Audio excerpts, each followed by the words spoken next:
স্মৃতিৰ আখিলা উকা কাগজ য'ত পূৰ্ণত্বমে চলি আছে জীয়াই থকাৰ আখৰা।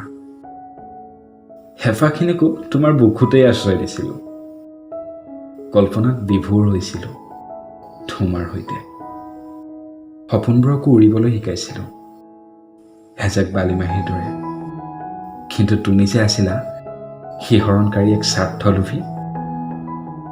শেষ পোহৰৰ চকু পানীয়ে আজিও বাৰুকৈ জুৰুলা কৰে। সময়ৰ চাকনাত যেন অনাকাংক্ষিতভাৱে আজিও ধৰা খাই মই। ভবা নাছিলোঁ এনেকে যে জৱনিকা পৰিব সুখৰ অস্তিত্বৰ। তথাপি মই হাৰি নাযাওঁ, জীয়াই থকাৰ সংগ্ৰাম মোৰ অবিৰত। সপোনৰ ডেউকাত মোৰ দূৰ দিগন্ত।